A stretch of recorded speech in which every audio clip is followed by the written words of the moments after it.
প্রশ্নটা খেয়াল করি। 310 ন্যানোমিটার তরঙ্গদৈর্ঘ্যের একটি আলো একটা ধাতব তলে যখন আপতিত হয় তখন শূন্য হতে একটা নির্দিষ্ট অ্যামাউন্টের সর্বোচ্চ পরিমাণ গতিশক্তির ইলেকট্রন নির্গত করে। তাহলে কোন সর্বোচ্চ তরঙ্গদৈর্ঘ্যের আলো ওই ধাতু থেকে ইলেকট্রন নির্গত করবে তার নির্ণয় করতে হবে।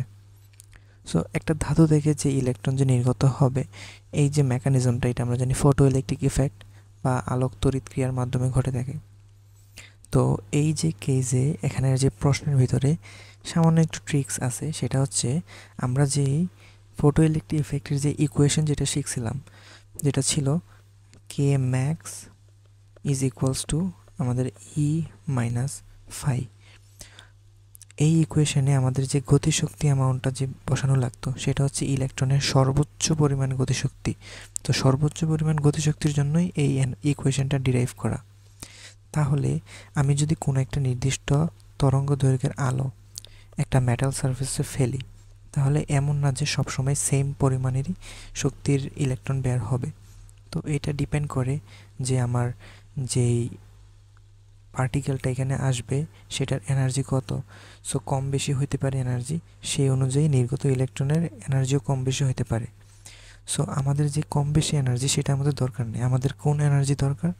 আমাদের প্রয়োজন সর্বোচ্চ পরিমাণ এনার্জি। তাহলে এখানে যে একটা রেঞ্জ দেওয়া আছে, 0 হতে সর্বোচ্চ 4 × 10⁻⁻19 জুল শক্তি নির্গত হয়। এর ভিতরে সর্বোচ্চ পরিমাণ শক্তিটাই আমাদের দরকার এখানে বের করার জন্যে। তাহলে আমাদের সর্বোচ্চ শক্তি কত? 4 × 10⁻⁻19 জুল। এটাকে আমরা ইলেকট্রন ভোল্টে নিয়ে যাই। 1.6 × 10⁻⁻19 এটা দিয়ে ভাগ দিলে আমাদের যে পুরো যে ইকুয়েশনটা সেটা আমাদের ইলেকট্রন ভোল্ট ইউনিটে চলে আসবে। সো ইলেকট্রন ভোল্ট চলে আসলো। তারপর আমাদের ই বের করতে হবে। সো আমরা জানি আমাদের আপতিত আলোক রশ্মির যে তরঙ্গ দৈর্ঘ্য সেটা হচ্ছে 310 ন্যানোমিটার। সো আমরা ইকুয়েশন লিখি AC ডিভাইডেড বাই ল্যামডা, আমাদের আপতিত তরঙ্গ দৈর্ঘ্যের জন্য যে পরিমাণ শক্তিটা আমরা এটার উপরে ফেলবো সেই শক্তিটা আর কি। তারপর আমাদের ওয়ার্ক ফাংশন বা কার্যবেক্ষক সহগ। সো সেইটার ইকুয়েশন কি হবে আমাদের? AC divided by lambda naught, যেখানে এই ল্যামডা নটের তাৎপর্য কি? ল্যামডাটা হচ্ছে আমাদের কি পরিমাণ তরঙ্গ দৈর্ঘ্যের জন্য আমাদের একটা ধাতব পাত থেকে একটা ইলেকট্রন বের হবে সেটার যে লিমিট বা লিমিটের যে মান, সেই লিমিটিং ভ্যালুটা আমাদের এখানে ল্যামডা নট দ্বারা প্রকাশ পায়। সো এই ল্যামডা নটের ভ্যালুটাই আমাদের কোয়েশনে জিজ্ঞেস করছে যে কোন সর্বোচ্চ তরঙ্গ দৈর্ঘ্যের আলো ওই ধাতু থেকে ইলেকট্রন নির্গত করবে সেটা নির্ণয় করো, অর্থাৎ তোমাকে ল্যামডা নট বের করতে হবে। সো এটা যদি বের করতে হয় আমরা ক্যালকুলেশন করি। 4কে যদি আমরা 1.6 দিয়ে ভাগ দিই তাহলে আমাদের এখানে অ্যাপ্রক্সিমেটলি ধরো 4 ডিভাইডেড বাই 1.6 ইলেকট্রন ভোল্ট এটা আসবে। 10⁻⁻19 কাটতে পারি আমরা। তারপর AC ডিভাইডেড বাই ল্যামডা, এর ভিতরে ACর যে গুণফল সেটা আমাদের কোয়েশনে দেওয়া আছে যে আমাদের 1240 ইলেকট্রন ভোল্ট ডট ন্যানোমিটার ইউনিটে দেওয়া, এবং ল্যামডা আমাদের 310 ন্যানোমিটার ইউনিটে দেওয়া আছে। তারপর মাইনাস AC আবারও 1240 ইলেকট্রন ভোল্ট ন্যানোমিটার। এখন ল্যামডা নট কত সেটা আমরা জানি না এবং সেটাই বের করব আমরা। সো সেটা যদি আমরা বের করি এখন,